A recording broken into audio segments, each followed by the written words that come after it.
So I wanted to make this trick tip video using this mic, but this mic literally just did not work with my phone, so wham, we're not gonna use it today. Anyways, if you can't tell by the title, we're gonna be doing a trick tip video for backside Bigspin. The only difference with this trick tip video compared to everyone else's trick tip videos out there is that I wanted to make it for visual learners. So in this video, I'm gonna be explaining to you 4 different points on how to do this trick. 1, what tricks can help you learn this trick faster? 2, foot placement and shoulder movement. 3, common mistakes that I see from other people or from past experiences. 4, my key tips that will get you to land your first big spin. Number 1, what tricks will help you learn this trick a lot faster? I always hear that this trick is a combination of a pop shove it and a back 180, but I generally don't think that you need to learn how to pop shove it to do this trick. I personally don't really know how to do backside pop shove it's. Now, I think back 180 is actually one of those important tricks that you should learn in order to backside big spin, just because it helps you understand that shoulder motion and you'll also be comfortable rolling away switch. Now, this isn't a trick that's required in order for you to learn big spins, but I highly recommend to anybody that's trying to learn big spins to learn how to 360 shove it.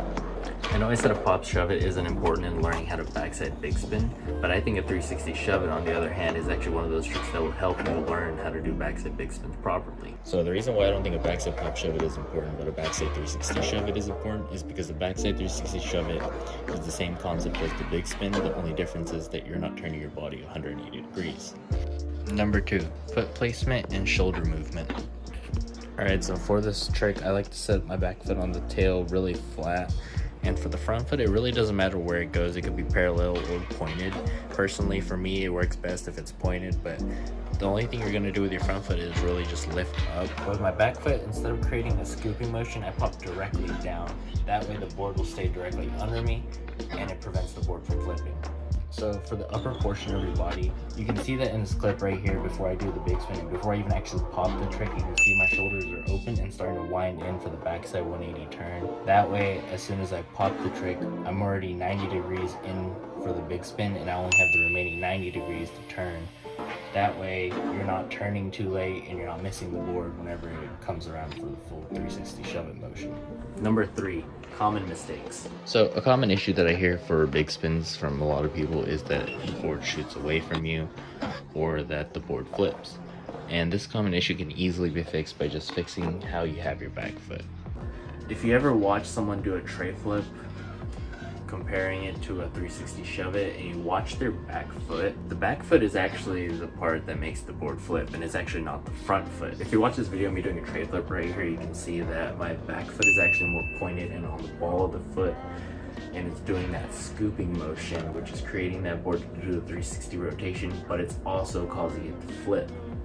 So what is the secret to backside big spins, and how do you keep it from flipping, and how do you keep it from shooting away from you?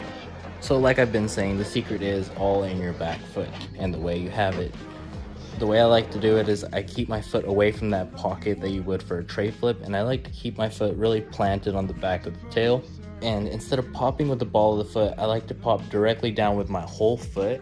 And that popping down motion should let you have more control of how fast that board will spin, rather than you having that scooping motion where it kind of becomes like an uncontrolled big spin. Number 4, my tips to you guys so you don't have to spend years trying to figure out how to backside big spin.